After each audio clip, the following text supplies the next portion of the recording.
this is chapter 1, mid-chapter checkpoint. The first problems are vocabulary. So it says, choose the best term from the box to complete the sentence. The terms in the box are greatest common factor, least common multiple, or prime number. The way they worded these questions is a little bit tricky because if you look at number 1, it says the blank of two numbers is greater than or equal to the numbers.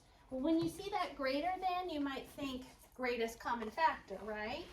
Because it's got that word greater in it. But let me break down factors and multiples for you so you can see. So if we're looking at the factors of a number, the greatest common factor of 3 and 6 is 3, right? 3, which is less or equal to both of these numbers, right? So multiples, the multiple of 3 and 6 would be 6, which is greater than or equal to both of these numbers. So the blank of two numbers is greater than or equal to the numbers. Are we talking about multiples being greater than or equal to the numbers, or factors being greater than or equal to the numbers?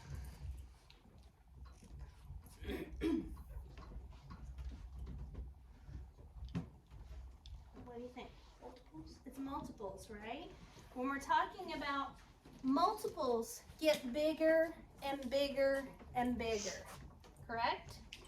So the least common multiple is of two numbers is greater than or equal to those numbers. Okay, so the first one is going to be least common multiple. The second one says the blank of two numbers is less than or equal to the two numbers. What's the greatest common factor, or the greatest common factor of 3 and 6 is 3, right? Is 3 less than or equal to these 3 and 6? Is 3 less than 6? Is 3 less than 6? Yes. Is 3 equal to 3? Yes.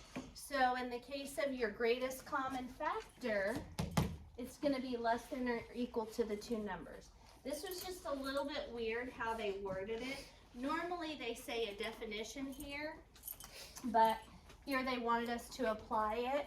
And in my experience, when they ask you to apply something, it's helpful to write out some examples. Okay, so you've got the answers to 1 and 2. We did those together. Hopefully you've written those down. Skylar, did you get them written down? Okay. On number 3, 4, and 5, it says estimate, then find the quotient. Write the remainder, if any, with an R. So you guys are going to show your work on these. You're going to go 2,800 divided by 25. You need an estimate, and you need to write your quotient with the R as the remainder. So that's how you're going to do 3, 4, and 5. Number 6, 7, and 8. Find the prime factorization. Prime factorization of 12 would be, let's start with 3 times 4. 3 is prime, 4 is not. 4 equals 2 times 2. So the prime factorization for 12 is 2 times 2 times 3, correct? So that's what I'm looking for on number 6, 7, and 8, the prime factorization. On number 9, 10, and 11, it says find the LCM. The least common multiple is going to be equal to or bigger than these numbers. Okay? So the LCM is greater than or equal to the numbers. Okay.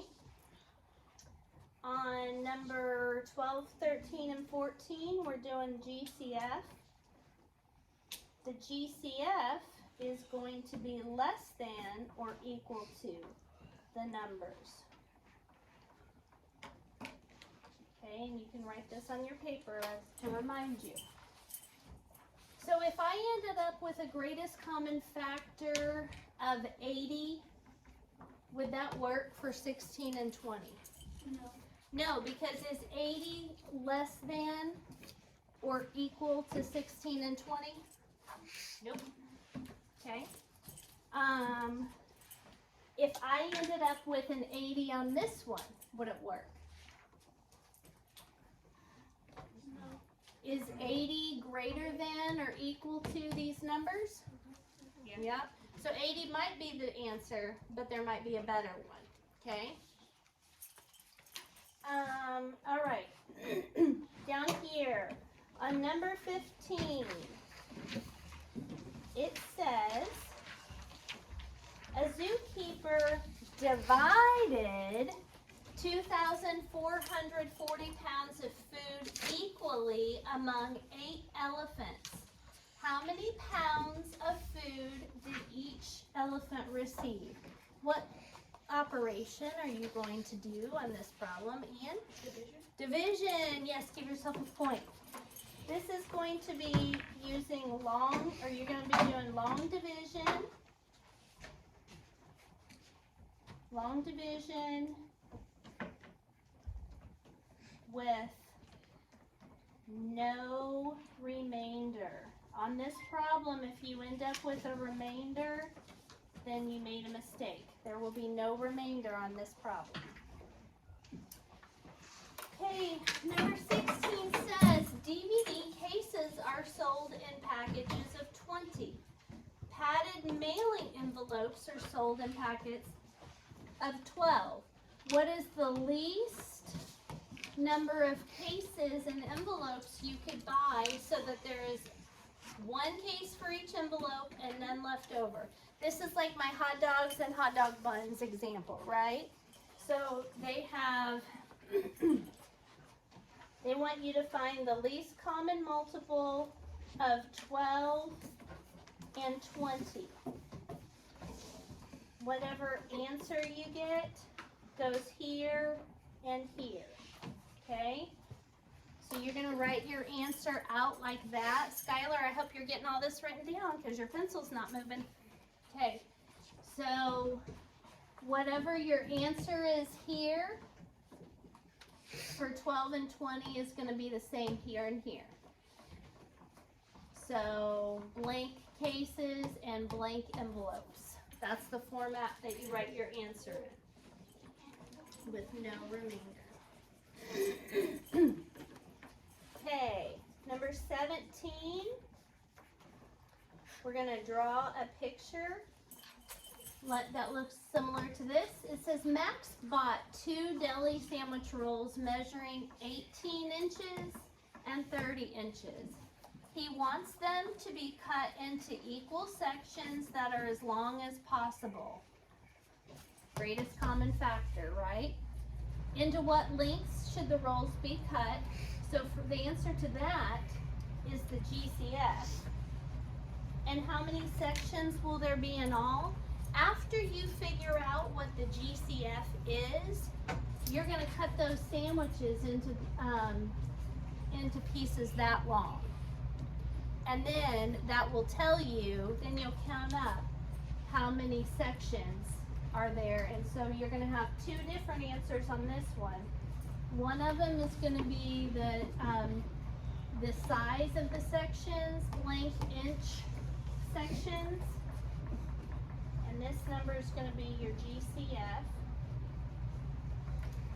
And then the number of sections. So after you take your picture and cut it into those size sections, then you'll count up how many sections will be in this sandwich plus how many sections will be in this sandwich, okay?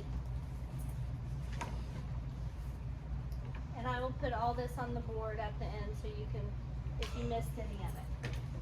Susan is buying supplies for a party. If spoons only come in bags of 8 and forks come in bags of 6, what is the least number of spoons and the least number of forks she can buy so that she has the same number of each? So we're looking for the LCM of 6 and 8. So we're looking for the multiples of 6, multiples of 8, and we're going to find the LCM, and the LCM is going to go here and here. The last one we're going to do together. Okay. Tina is placing, let me erase this real quick.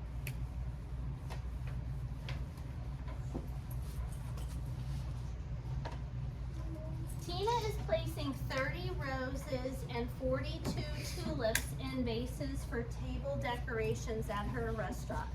So she has 30 roses and she has 42 tulips.